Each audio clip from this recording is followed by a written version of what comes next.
السلام علیکم ورحمۃ اللہ وبرکاتہ۔ بسم اللہ الرحمن الرحیم والصلاة والسلام علی رسولہ الکریم وعلی آلہ واصحابہ اجمعین، اما بعد۔ میرے محترم بھائی اور بہنوں، رمضان المبارک کا رحمتوں والا برکتوں والا مہینہ چل رہا ہے۔ اللہ تعالیٰ اپنی رحمتوں سے ہمیں نوازے اور ان اعمال سے ہماری حفاظت فرمائے جس سے رحمتیں اٹھ جاتی ہیں۔ ابھی ایک حدیث میرے ذہن میں آئی جب میں ریکارڈنگ کے لیے آ رہا تھا، میں نے چاہا آپ سے بھی شیئر کروں۔ یہ دو حدیثیں ہیں، ان کو جمع کر کے میں ایک نتیجہ اخذ کرتا ہوں، وہ آپ کے سامنے پیش کرتا ہوں۔ اللہ کے نبی صلی اللہ علیہ وسلم مدینہ میں تھے تو جبریل انسانی شکل میں آئے اور آپ کے سامنے اتحیات کی شکل میں بیٹھ گئے اور آ کر آپ سے پوچھا مل اسلام، یا رسول اللہ اسلام کیا ہے؟ عمر رضی اللہ تعالیٰ عنہ فرماتے ہیں کہ ایک نوجوان تھا، وہ آ کے مجلس میں بیٹھا تو شدید بیاض الثياب وشدید سواد الشعر لا يرى عليه اثر السفر ولا يعرفه منا احد۔ ایک نوجوان آیا، سفید کپڑے، اس سے اندازہ ہوا کہ مسافر نہیں ہے، کہ اس زمانے کا سفر تو کپڑے سارے ہی خراب کر دیتا تھا، اور اگر وہ مسافر نہیں تو لا يعرفه منا احد، ہم میں سے کوئی اس کو پہچانتا بھی نہیں۔ اور آ کر وہ آپ کے سامنے اتحیات کی شکل میں بیٹھا اور اپنے ہاتھ یہاں رکھ لیے، اور اگر آپ سے کہتا مل اسلام، یا رسول اللہ اسلام کیا ہے؟ تو آپ نے فرمایا شہادت لا الہ الا اللہ محمد رسول اللہ و اقام الصلاۃ و ایتاء الزکاۃ و صوم رمضان وحج البیت من استطاع الیہ سبیلا۔ کا اسلام یہ ہے کہ کلمہ شہادت کی گواہی دینا، لا الہ الا اللہ محمد رسول اللہ، میں گواہی دیتا ہوں اللہ کے سوا کوئی عبادت کے قابل نہیں، اور محمد صلی اللہ علیہ وسلم اللہ کے رسول ہیں، اور 5 وقت نماز پڑھنا اور زکوٰۃ ادا کرنا جو مالدار لوگ ہیں، اور رمضان شریف کے روزے رکھنا، اور جس کے پاس ہمت ہو پیسہ ہو تو وہ اس پر حج بھی فرض ہے۔ یہ 5 باتیں آپ نے بتائیں تو وہ کہنے لگا صدقتا، سچ کہا آپ نے۔ تو عمر رضی اللہ عنہ فرماتے ہیں کہ ہمیں بڑی حیرت ہوئی، یسألو یصدقہ، کہ سائل بن کے سوال بھی کرتا ہے اور پھر آگے یہ بھی کہتا ہے آپ نے ٹھیک کہا۔ پھر اس نے پوچھا مل ایمان، یا رسول اللہ ایمان کیا ہے؟ تو آپ نے فرمایا ان تؤمن باللہ وملائکتہ وکتبہ ورسلہ وبالبعث بعد الموت۔ ایمان یہ ہے کہ تو اللہ پر ایمان لائے، اس کے فرشتوں پر، اس کی کتابوں پر، اس کے رسولوں پر، اور موت کے بعد اٹھائے جانے پر، کہ موت کے بعد ایک زندگی ہے جس میں فیصلہ ہوگا اچھے اور برے کا۔ کہنا صدقتا، آپ سچ کہتے ہیں یا رسول اللہ۔ حدیث تو آگے بھی چلتی ہے، تو خیر وہ بھی بتا دیتا ہوں، بڑی اہم ہے۔ متی تقوم الساعہ، یا رسول اللہ قیامت کب آئے گی؟ تو آپ نے فرمایا مل مسئول عنہا بعلم من السائل، میرے دوست یہ دنیا میں کسی کو نہیں پتا سوائے اللہ کے کہ قیامت کب آئے گی۔ تو کہنے لگا اخبرنی عن اماراتها، عن اماراتها، مجھے اس کی نشانیاں بتائیں۔ تو آپ نے ارشاد فرمایا کہ ان تری الحفاة الرعاة العالة رعاء الشاء يتطاولون في البنيان وان تلد الامة ربتها۔ تو آپ نے 2 نشانیاں بتائیں۔ فرمایا جب تو دیکھے عرب کے بدو ننگے پیر چلنے والے اور بکریاں چرانے والے بڑی بڑی بلڈنگوں کے مالک بن جائیں اور ایک دوسرے کے ساتھ مقابلہ کریں، میری بلڈنگ کی منزلیں زیادہ ہیں، اس کی کم ہیں، اس کی کم ہیں، میری زیادہ ہیں، ایک یہ بتائی۔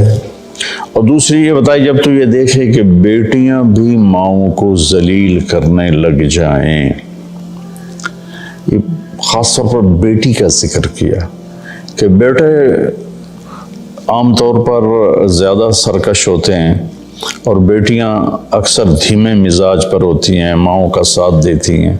تو آپ نے فرمایا خاص طور پر جب بیٹیاں بھی ماؤں کو ذلیل کریں۔ جب بھی میں حدیث بیان کرتا ہوں تو مجھے ایک واقعہ یاد آ جاتا ہے۔ ایک بیٹی اپنی ماں سے کہہ رہی تھی بھونک نہیں، بھونکو مت، بھونک نہیں، وہ ہماری زبان میں تھی، بھونک نہیں۔ اور اس کی ماں کچھ بھی نہیں کہہ رہی تھی، صرف اس کے خاموش آنسو ایسے بالکل لڑیوں کی طرح بہہ رہے تھے، ایسے ایسے ایسے ایسے ایسے۔ تو آپ نے فرمایا جب ماؤں کی بیٹیاں بھی عزت نہیں کریں گی اور ان کو ذلیل کریں گی تو بس پھر سمجھو کہ قیامت قریب ہے۔ اس کے بعد وہ اٹھے اور چلے گئے۔ پھر آپ نے حضرت عمر سے فرمایا بعد میں کہ جانتے ہو یہ کون تھا؟ کہا جی نہیں۔ کہا یہ جبریل تھے جو تمہیں دین سکھانے کے لیے آئے تھے، سوال کی شکل میں۔ تو یہاں اسلام کا جواب آتا ہے 5 ارکان اور ایمان کا جواب آتا ہے 5 عقیدے، اللہ پر، ملائکہ پر، کتابوں پر، رسولوں پر اور موت کے بعد کی زندگی پر۔ یہ 5 ہی اور 5 ہو، یہ ایمان، 5 عقیدے اور اسلام 5 اعمال۔ لیکن آخری حج میں جب اسلام مکمل ہو چکا ہے، پورا دین نازل ہو چکا ہے، الیوم اکملت لکم دینکم واتممت علیکم نعمتی ورضیت لکم الاسلام دینا، یہ عرفات میں یہ آیت نازل ہو چکی ہے اور دین کے مکمل ہونے کی خوشخبری دی جا رہی ہے۔ صرف اسی امت کو یہ خوشخبری ملی اور کسی کو نہیں ملی۔ تو وہاں عمر بن عبسہ رضی اللہ تعالیٰ عنہ ایک صحابی ہیں جو حج میں ہی شریک ہوئے۔ پہلے مکہ میں آئے تھے تو آپ نے کہا ہم بہت کمزور ہیں، ابھی چلے جاؤ، جب اللہ ہمیں طاقت دے گا پھر آ جانا۔ تو یہ کلمہ پڑھ کے چلے گئے اور پھر یہ آئے جب آپ حج میں تھے تو انہوں نے حجۃ الوداع میں سوال کیا۔ کس جگہ پر یہ ہو سکتا کہیں لکھا ہو، مجھے یاد نہیں، کہ یا رسول اللہ مل اسلام۔ اب جبریل مل اسلام اور یہ بھی کہہ رہے ہیں مل اسلام۔ جبریل کے جواب میں 5 اعمال، کلمہ، نماز، روزہ، حج، زکوٰۃ۔ یہاں کیا ہو رہا ہے؟ مل اسلام، یا رسول اسلام، کیا اسلام مکمل ہو چکا ہے۔ جبریل، حدیث جبریل میں پہلی بنیاد کو بتایا ہے کہ یہ 5 اعمال بنیاد اسلام ہیں، یہ نہ ہو تو اسلامی نہیں ہے۔ اب یہاں اس کی آخری چھت کو بتایا جا رہا ہے کہ چھت جو مکمل ہوتی ہے تو گھر کہلاتا ہے، چھت نہ ڈالی گئی ہو تو گھر نہیں ہوتا، رہنے کے قابل نہیں ہوتا، نہ خود رہ سکتا ہے مالک، نہ کسی کو بلا سکتا۔ جب وہ چھت ڈال لیتا ہے تو خود بھی رہتا ہے، مہمانوں کو بھی بلاتا ہے۔ تو اب یہ جو حدیث پاک ہے نا، یہ اسلام کی آخری چوٹی کو بتا رہی ہے۔ وہ کہتا ہے مل اسلام، ایک اس قسم کا سوال ہے، جواب 2 ہیں۔ آپ نے کہا اطعام الطعام ولین الکلام، اسلام ہے کھانا کھلانا اور میٹھا بول بولنا۔ سبحان اللہ۔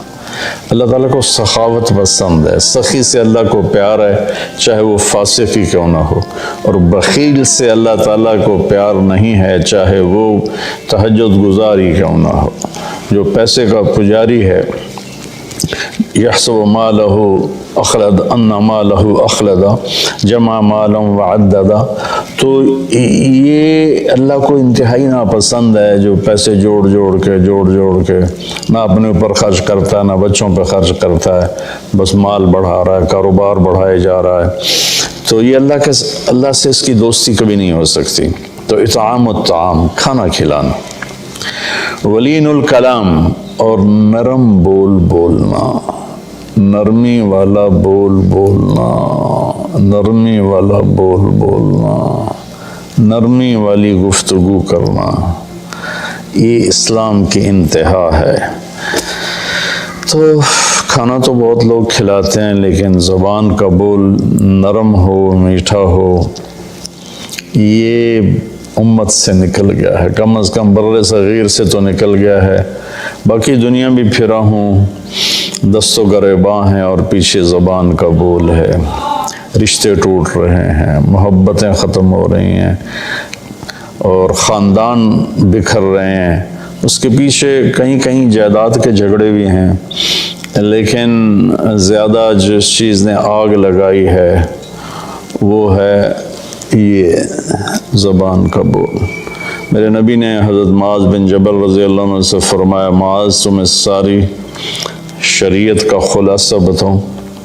تو انہوں نے کہا جی کیا ہے؟ تو آپ نے ایسے کیا، یہ دیکھیں میری 2 انگلیاں، اور یوں زبان کو اس طرح کر کے پکڑا، ایسے نہیں پکڑا، ایسے پکڑا، ایسے کہ غلط بول پر اس کو کاٹ دو، نفرت والے بول پر اسے کاٹ دو، دل دکھانے والی بات پر اسے کاٹ دو، چپ ہو جاؤ، خاموش ہو جاؤ۔ خاموشی بہت بڑا عمل ہے۔ ہم بچوں کو بولنا سکھاتے ہیں نا، بڑوں کو چپ رہنا سیکھنا چاہیے۔ لقمان علیہ السلام کا فرمان ہے، بیٹا میں چپ رہنے پہ کبھی نہیں پچھتایا، میں جب بھی پچھتایا اپنے بول پہ پچھتایا۔ تو بھائیو، اللہ تعالیٰ ہی کرے گا میری آواز کتنے لوگ سن لیں گے، 1 لاکھ 2 لاکھ، تو 22 کروڑ عوام کا مسئلہ ہے۔ اور اچھا کبھی کبھی تو مایوسی میں ڈوب جاتے ہیں کہ پتہ نہیں ہدایت کو پھیلتا دیکھنا نصیب میں ہے یا نہیں ہے، پوری شیطانی طاقتیں متحرک ہیں۔ تو پھر وہ پوچھتا ہے مل ایمان، ایمان کیا ہے؟ اب جبریل نے بھی پوچھا تھا مل ایمان، تو اپنے 5 عقیدے بتائے، اللہ پر، کتابوں پر، ملائکہ پر، رسولوں پر، آخرت پر۔ اب یہاں آپ نے عقائد نہیں بتائے، وہ ابتدائی بات تھی، یہ انتہائی بات ہے۔ انہوں نے کہا مل ایمان یا رسول اللہ، ایمان کیا ہے؟ تو آپ نے فرمایا الصبر والسماحہ، ایمان ہے صبر کرنا اور معاف کرنا۔ یہ دونوں چیزیں بھی ختم ہو چکی ہیں۔ صبر ایمان کا لازمی جزو ہے، اور ہر ایمانی صفت کا لازمی جزو ہے۔ ایک دفعہ میں نے قرآن سے دیکھا تو کوئی ایمانی صفت ایسی نہیں جس کے ساتھ اللہ نے صبر کو ذکر نہ کیا ہو۔ صبر ہمارے ایمان میں ایسے ہے جیسے ہمارے جسم میں خون ہے، خون نکال دو آدمی مر جاتا ہے، یا پانی ہے، پانی نکال دو تو آدمی مر جاتا ہے، جو زیادہ ڈائریا بڑھ جائے تو اس سے موت واقع ہو جاتی ہے۔ تو جس ایمانی صفت سے صبر نکل جاتا ہے وہ صفت ڈیڈ ہو جاتی ہے۔ تو بھائی وہ صبر کر، قیامت کے دن اعلان ہوگا فَلْيَكُنْ أَهْلُ الصَّبْرِ، صبر کرنے والے کھڑے ہو جاؤ۔ تو ایک چھوٹی سی جماعت کھڑی ہوگی، انہیں کہا جائے گا جاؤ جنت میں۔ ابھی حساب شروع نہیں ہوا ہوگا کہ وہ جنت کی طرف چلیں گے، تو فرشتے سامنے آ جائیں گے، وہ بھی اللہ کی منشا کہ ان کے مقام کو دکھانا چاہتے ہیں۔ وہ کہیں کدھر جا رہے ہو؟ ہم جنت میں، کبھی حساب تو شروع ہوا نہیں۔ وہ کہیں گے ہمارا حساب ہے ہی نہیں۔ فرشتے پوچھیں گے تو تم کون لوگ ہو؟ کہیں گے ہم صبر والے، اس میں مرد اور سارے شامل ہوں گے۔ جس نے بھی صبر کے ساتھ اپنا وقت گزارا، اپنے ہونٹوں کو سی لیا، پی جائے ایام کی تلخی کو بھی ہنس کے ناصر، غم کو سہنے میں بھی قدرت نے مزہ رکھا ہے۔ تو وہ کہیں گے ہم صبر والے ہیں۔ وہ کہیں گے تمہارا کیا صبر تھا؟ تو کہنے لگے ہم اللہ کے فرمان پر جمے اور صبر کے ساتھ جمے، اپنے نفس کو بے قابو نہیں ہونے دیا، ہم اللہ کی نافرمانی سے بچے اور صبر کے ساتھ ڈٹے رہے، اپنے نفس کو بے لگام نہیں ہونے دیا۔ وَصَبَّرْنَا عَلَى الْبَلَاءِ، اور اللہ کی طرف سے کوئی آزمائش آئی تو ہم نے اس پہ شکر ہی کیا، صبر ہی کیا۔ وہ کہیں گے انطلقوا فنعم اجر العاملین، آپ چلیے تشریف لے چلیے، آپ VIP لوگ ہیں، آپ کا کوئی حساب نہیں ہے۔ تو اب وہ پوچھ رہا ہے اسی سوال کو، مل ایمان، ایمان کیا ہے؟ تو آپ فرما رہے ہیں صبر کرنا اور معاف کرنا۔ معاف کرنا بھی ہمارے معاشرے میں کوئی نہیں، ہمارے ماحول میں کوئی نہیں، دشمنیاں چلی آ رہی ہیں، خاندان مٹ گئے، دونوں طرف فریقین قتل ہو، نسلیں مٹ گئیں، لیکن جھکنے کے لیے کوئی بھی تیار نہ ہوا۔ میرے نبی نے مکہ میں فاتحانہ داخلہ کیا، 10,000 کے لشکر کے ساتھ مکہ میں داخل ہوئے۔ آج موقع تھا کہ سب کے لیے پھانسیاں تیار ہوتی، ایک ایک کر کے سب کو پھانسیوں پہ لٹکایا جاتا، اور آپ نے بیت اللہ کے دروازے کی چوکھٹ کو پکڑ کے یوں کھڑے ہو کر فرما انا صانع بکم، آج تم میرے تابع ہو، میں تمہارے ساتھ کیا سلوک کروں گا۔ تو سہیل بن عامر رضی اللہ تعالیٰ عنہ ابھی ایمان نہیں لائے تھے، اس موقع پہ ایمان لائے، کہنے لگے کریم ابن کریم، آپ بڑے کریم ہستی ہیں، کریم کی اولاد ہیں، یعنی آپ بڑے عالی اخلاق والے ہیں، عالی اخلاق والے کی اولاد ہیں، ہمیں خیر کی ہی توقع ہے۔ تو آپ نے فرمایا انتم الطلقاء اذهبوا انتم الطلقاء لا تثریب علیکم اليوم۔ میں وہ کہتا ہوں جو میرے بھائی یوسف نے اپنے بھائیوں سے کہا تھا، یوسف علیہ السلام نے، کہ جاؤ تم آزاد ہو، تم پر کسی قسم کا کوئی ایلیگیشن نہیں ہے۔ سبحان اللہ۔ 21 سال جنہوں نے آخر حد تک آپ کے دکھ پہنچانے کے سارے جتن کر لیے، وہ ان کو کہہ رہے ہیں لا تثریب علیکم اليوم، تمہارے ذمے تو کوئی جرم ہی نہیں بنتا، تمہیں سزا کیا دوں، جاؤ تمہیں معاف کیا۔